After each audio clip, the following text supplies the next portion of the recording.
Estas son las instrucciones para el diligenciamiento del formato GIN 04-01 o 01. Lea detenidamente la siguiente información, esta es importante para llevar a cabo las reflexiones éticas que se plasmarán en el presente documento. Todo proyecto de investigación del área de la salud se regirá bajo las directrices de la Declaración de Helsinki. Todo proyecto de investigación del área de la salud se regirá bajo las guías de buenas prácticas clínicas. Al final del documento deberá definir si su proyecto de investigación se puede catalogar como sin riesgo, riesgo mínimo o riesgo mayor que el mínimo de acuerdo con la Resolución 8430 de 1993 del Ministerio de Salud y Protección Social. Apartado número 1. Información general del proyecto. Acá deberá diligenciar la información relacionada con el origen del proyecto de investigación. Si es un trabajo de grado, deberá definir si es de pregrado, especialización, maestría o doctorado, seguido del nombre del programa académico. Si es una investigación que será presentada a una convocatoria, deberá definir si es convocatoria interna, UNAV convoca, o convocatoria externa. Luego deberá escribir el nombre de la convocatoria. Posteriormente diligencia el título definitivo del proyecto. Tenga en cuenta que una vez radicado, este título no se podrá modificar. En el apartado equipo del proyecto deberá diligenciar todos los campos solicitados del equipo de investigación.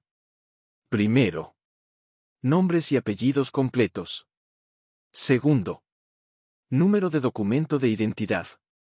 Tercero, el rol de cada integrante del equipo, tenga en cuenta que si se trata de un trabajo de grado o proyecto de semillero. El rol de quien desarrolla la investigación es estudiante y el director o coordinador tendrá el rol de asesor. Cuarto. Enlace al CV-LAC o Curriculum Vitae en el que se evidencia la experiencia en investigación del miembro del equipo. Quinto. Responda a la pregunta si tiene alguna vinculación con la UNAV. Por favor escriba sí o no en cada columna según corresponda. Por favor escriba las palabras sí o no, no diligencie con una X en estas columnas. Apartado número 2. Consideraciones éticas. Lea reflexivamente junto con el equipo investigador cada una de las preguntas y marque con X en la columna sí o no según corresponda. En toda investigación con sujetos participantes, que su caracterización indique como respuesta sí a alguno de los elementos marcados con un asterisco requiere aval escrito del Comité de Ética. Para proteger y respetar la identidad, Ley 1581 de 2012, recuerde incluir cómo serán tratados los datos personales de manera expresa en el consentimiento informado, es decir, se debe dejar claro al participante cómo se tratarán sus datos personales. Tenga en cuenta el GIN 04-01 y N01 Guía para la elaboración del consentimiento y asentimiento informado disponible en la Subvisión Empresarial. En el caso de participación de personas menores de 18 años se deberá presentar consentimiento informado para el tutor legal y asentimiento informado para los niños, niñas y adolescentes. Apartado número 3. Métodos de recolección de información. Con base en su metodología identifique y marque con X en la columna sí o no según corresponda. En toda formulación el uso de información de fuentes secundarias son parte fundamental del estado del arte, por lo cual se debe referenciar de manera genérica el material bibliográfico en el apartado 4 de este formato. Es decir, no es necesario referenciar cada publicación, sino mencionar que serán utilizadas múltiples publicaciones y cuál es el origen de las mismas. Por ejemplo, bases de datos como Scopus, JSTOR, ESCielo, Google Académico, etc.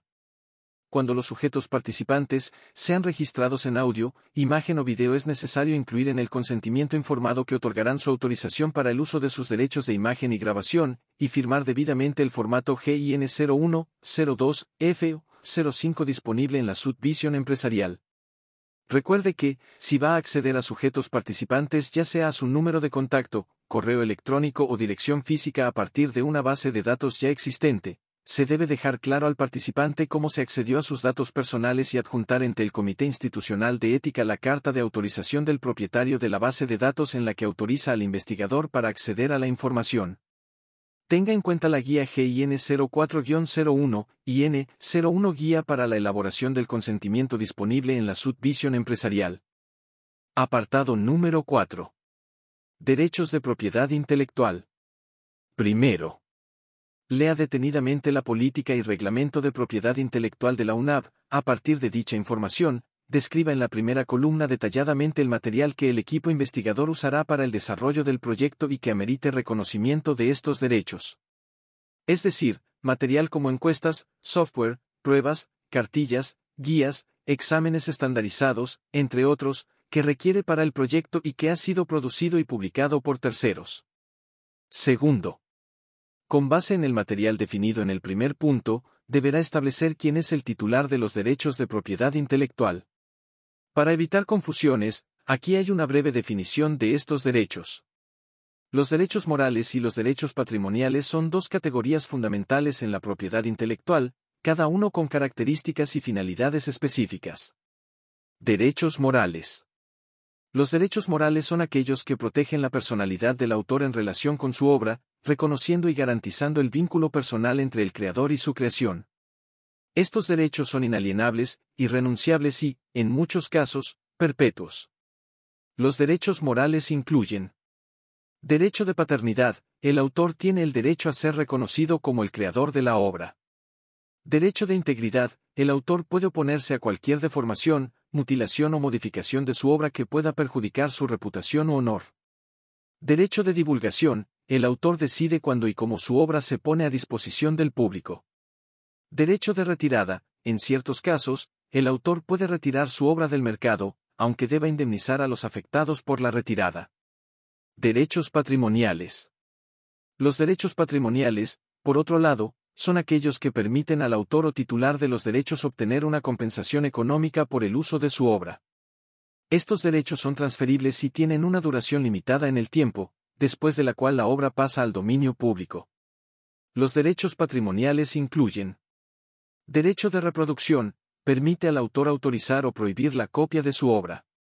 Derecho de distribución, permite controlar la puesta a disposición del público de la obra en forma de copias físicas.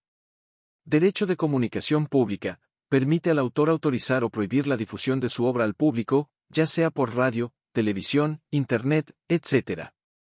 Derecho de transformación, permite al autor autorizar o prohibir adaptaciones, traducciones y cualquier otra modificación de su obra.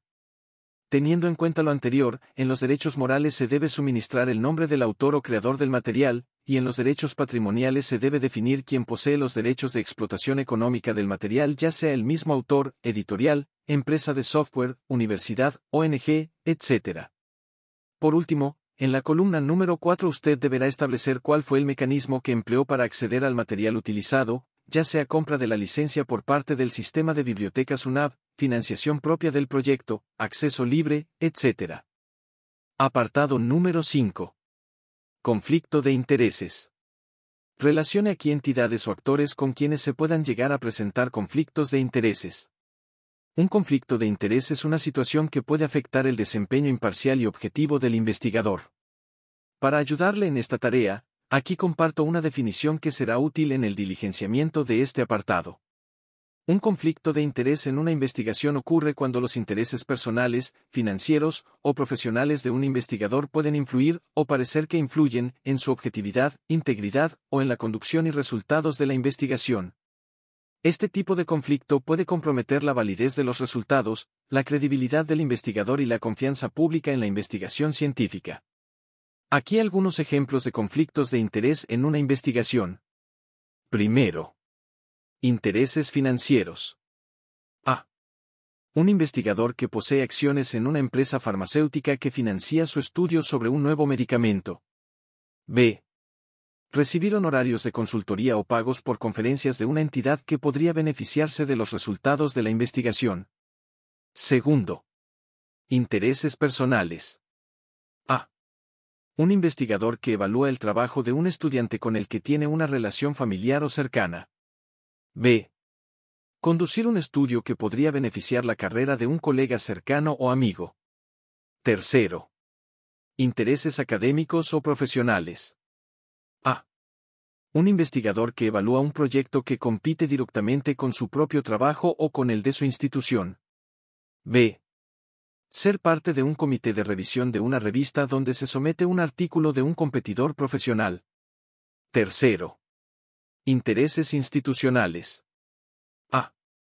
Trabajar en una institución que podría beneficiarse económicamente de los resultados positivos de una investigación, como una universidad que posee patentes relacionadas con el estudio.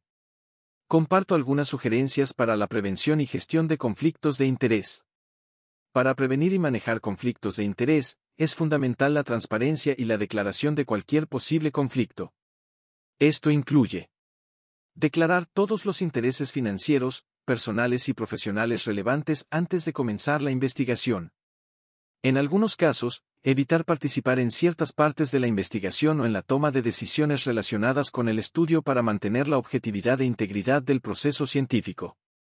Tenga en cuenta que en este apartado es necesario diligenciar la totalidad de la información solicitada en cada columna. En caso de no identificar conflictos de interés, por favor escriba la palabra "no aplica". Por último, escriba su nombre. Establezca el tipo de riesgo identificado al inicio del presente formato. Escriba la fecha en la que suministra la información. Firme el formato. Escriba su nombre. Y escriba su número de identificación.